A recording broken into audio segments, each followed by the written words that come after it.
Halo, Assalamualaikum warahmatullahi wabarakatuh. Terima kasih untuk yang sudah datang ke channel aku.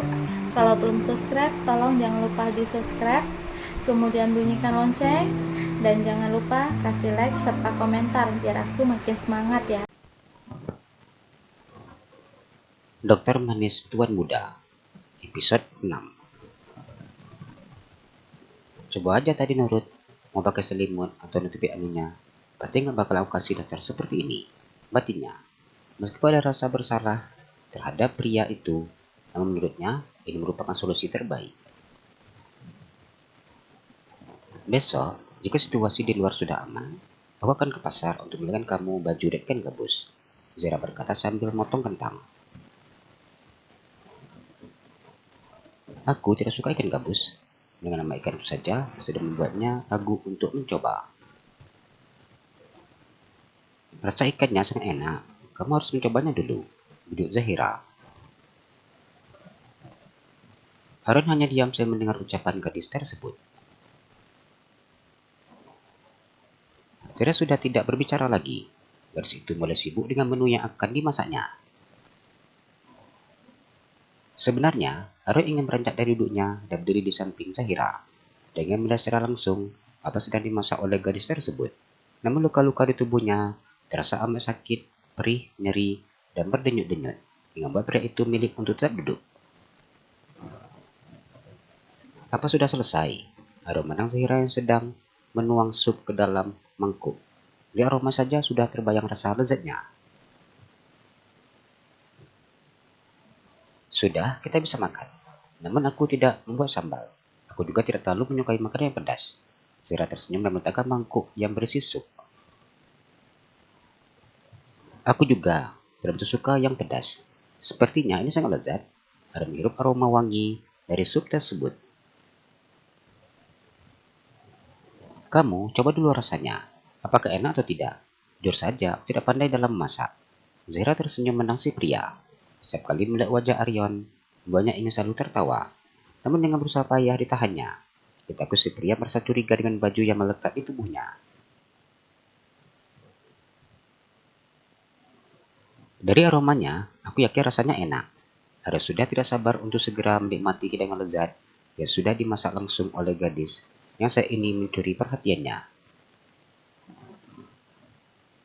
Zahira hanya tersenyum dan masukkan nasi ke dalam piring, lengkap dengan daging, seru wortel, dan kentang. Kemudian meletakkan piring itu di depan Aryon. Terima kasih, Aryon tersenyum. Perutnya sudah terasa amat lapar saat ini. Pria itu ingin segera menyantap makan malamnya, namun terasa nyeri dan sakit ketika diangkat, hingga membuatnya kesulitan untuk memegang sendok dengan menggunakan tangan kiri yang sedang terpasang sarung infus. Apa kau mau aku bantumu? Tanya Zahira. Dengan cepat Aryon menganggukkan kepalanya. Kesempatan seperti ini tidak akan dilewatkannya begitu saja. Tanganku ternyata sakit bila diangkat, sedangkan yang satunya diinfus dan aku tidak terlalu pintar menggunakan tangan kiri untuk bekerja. Zahira hanya tersenyum mendengar penjelasan si pria. Ia berpindah posisi dan duduk di samping Aryon. Aryon fokus perhatikan gadis yang duduk di sampingnya. Untuk pertama kalinya, ia merasakan jantung yang berdegup dengan sangat cepat. Selama ini, ia tidak pernah menyukai wanita lebih dulu. Pada umumnya, wanita yang lebih dulu tertarik kepadanya. Para wanita itu akan dengan sukarela memberikan tubuhnya hanya untuk mendapatkan pria yang nyaris sempurna tersebut. Namun, walaupun mereka sudah memberikan semuanya, Harun tidak pernah mau terikat hubungan apapun dengan para wanita yang mendambakannya. Rasanya sungguh sangat lezat. Dan kamu tidak kalah enak dengan rasa sup daging yang ada di restoran. Pria itu menikmati rasa lezat sup daging yang zat ini disantapnya. Ngarang. Zahira merasa malu dengan apa yang dengarnya. Masakannya dipuji enak, justru membuat Zahira senang, hingga dia memukul dengan Aryon. Aryon hanya meringis menahan sakit. Maaf, aku tidak sengaja. Dengan cepat Zahira mengusap lengan si pria. Tidak apa-apa, pria itu menggulung senyumnya. Apa kamu serius? Zahira menatap wajah Aryon dengan mata terbuka lebar. Iya, ini sangat lezat. Aryon tersenyum. Mulutnya kembali menyambar sendok yang sudah dekat dengan bibirnya. Jujur saja, aku tidak pandai dalam memasak. Bisa dibilang sangat tidak pintar dalam memasak. Hanya saja, di sini aku harus mandiri. Kan sulit mencari warung makan. Pasar juga cukup jauh. Zahira tersenyum dan kembali masukkan nasi ke dalam mulut Aryon yang sudah terbuka. Dia sangat senang dengan pujian si lelaki yang yakinnya 50% bohong. Aryon hanya tersenyum ketika mendengar ucapan gadis tersebut. Aku rasa kamu harus mencicipi dan tidak penasaran dengan apa yang kukatakan. Aku sudah mencobanya tadi, tapi aku tidak yakin dengan perkataanmu. Menurutku, rasanya biasa saja. Apa kamu tahu? Bagiku sekarang kamu adalah superhero-ku, ucap Aryon. Kamu tidak perlu berkata seperti itu. Sudah kewajibanku untuk menolong semua orang tanpa terkecuali. Balas Zaira. Apa kamu dokter? Orang bertanya untuk mengusir keraguannya. Apa mungkin? Aku akan menjahit perutmu. Bila aku tidak dokter. Zaira menatap Aryon dengan sedikit memiringkan matanya. Haru hanya tertawa kecil saat mendengar pertanyaan dari Zahira. Bodoh sekali bila ia menanyakan hal ini. Bila keahlian si gadis seharusnya sudah menebak tanpa harus bertanya. Namun, melihat wajah Zahira yang masih sangat muda, membuatnya ragu. Bila dilihat dari wajahnya, gadis itu seperti seorang mahasiswa, bukan dokter. Maka lebih pantas jika memakai seragam SMA. Bagaimana ceritanya kau bisa mengalami hal seperti ini? Apa yang terjadi dengan Aryon? Zahira tahu bahwa ia sudah masuk ke dalam kasus kriminal. Aku dijebak. Aryan tersenyum dan kembali makan nasi yang sudah berada di ujung bibirnya. Dijebak? Episode 7.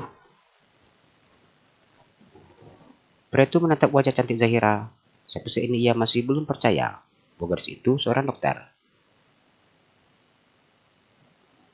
Bila melihat wajahmu, aku sangat tidak percaya kalau kamu itu seorang dokter. Karena kamu tampak masih sangat muda. Aryan akhirnya mengungkapkan keraguannya. Zahira tersenyum ketika mendengar keraguan dirasakan oleh pria tersebut. Usia 5 tahun, aku sudah kelas 1 SD, dan aku selalu mendapat juara di kelas di sekolahku. Bahkan, aku selalu memegang juara umum di sekolah. Aku selalu berprestasi, mulai dari sejak di taman kanak-kanak hingga sampai aku tamat SMA. Di usia 17 tahun, aku sudah menyelesaikan sekolah SMA, dan aku lulus di kedokteran. Umur 21 tahun, aku masih menyelesaikan studi S1 kedokteran di cum laude dengan IPK 3,95 dan menyelesaikan studi 3,6 bulan. 1,6 tahun aku selesai koas. Dengan penuh kebanggaan gadis itu menceritakan prestasi yang dimilikinya. Mulut Aryan terbuka ketika mendengar penjelasan dari Zahira. Untuk pertama kalinya ia mendengar cerita gadis yang memiliki otak jenius dan terbukti dengan prestasi akademis yang dimiliki si gadis. Aku tidak menyangka ada gadis cantik yang pakai komplit seperti dirimu. Meskipun terdengar gombal, tapi itu memang kata-kata keluar dari ungkapan hatinya. Zahira hanya tersenyum saat mendengar ucapan si pria. Bila aku menebak, apa usiamu? 22 tahun.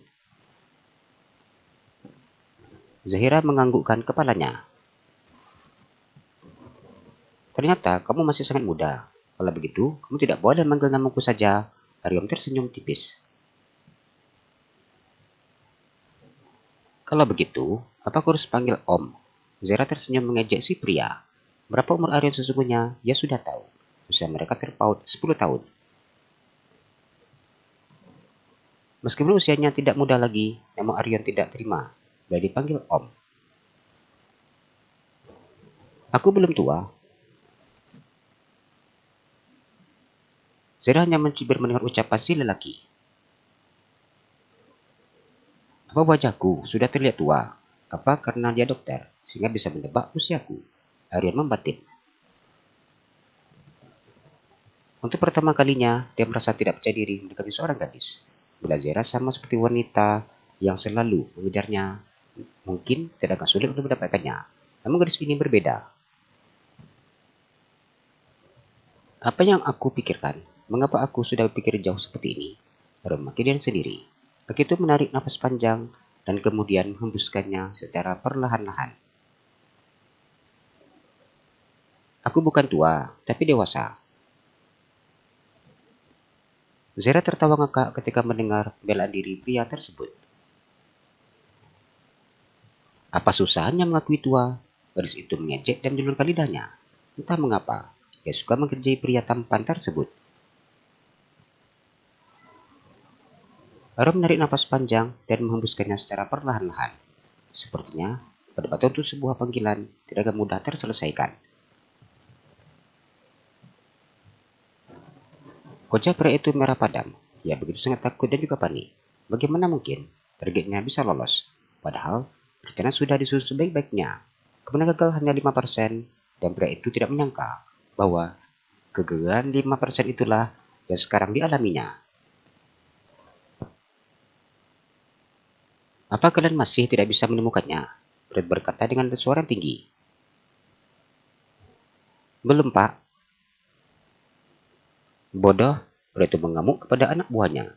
Ditendangnya dengan keras bagian perut orang suruhannya tersebut, hingga pria itu terjatuh dan terduduk di lantai. Orang kita berhasil menusuk bagian perutnya dan juga luka-luka di bagian tubuhnya yang lain. Saya yakin dia sudah mati. Pria itu masih bisa berkata dan menjelaskan.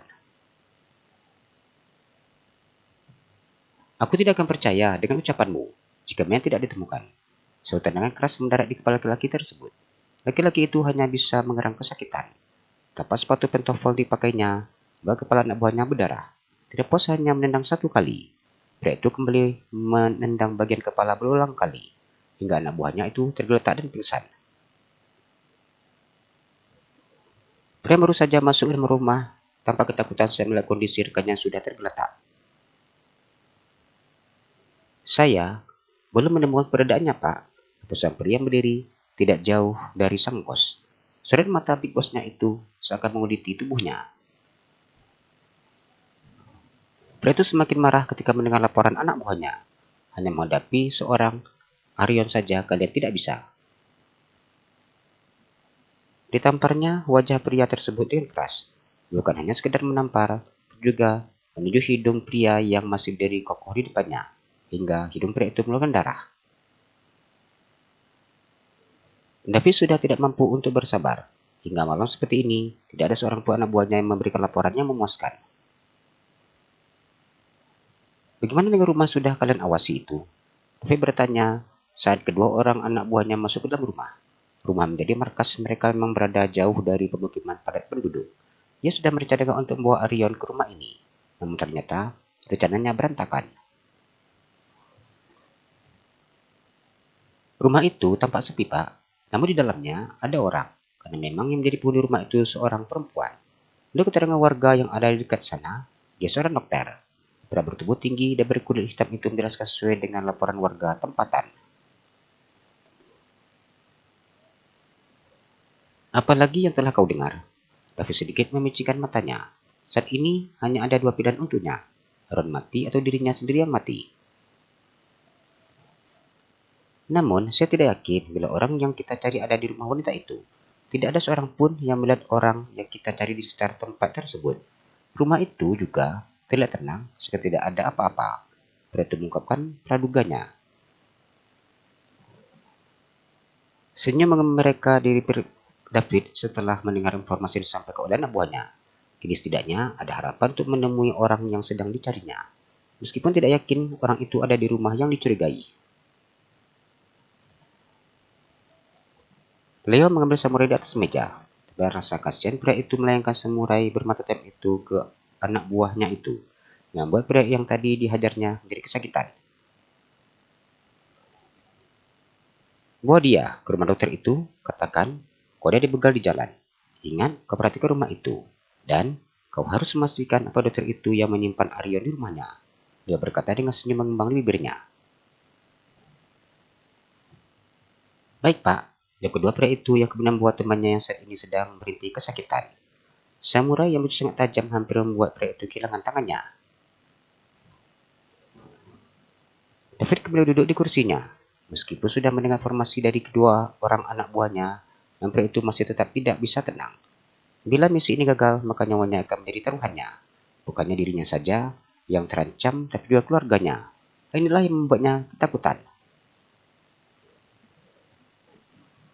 Ada rasa menyesal ketika berkhianat kepada pria yang sudah menaikkan derajatnya. Namun keserakahan dan mimpi untuk memiliki kekuasaan yang membuat dirinya kilap mata. Yang saat ini harus dilakukannya adalah menemukan Arion dalam keadaan hidup atau mati. Aku tak bisa membuat rencana ini gagal. Jalan-jalan ke Pekanbaru, jangan lupa beli sepatu. Kalau kamu suka channel aku, please subscribe aku. Terima kasih.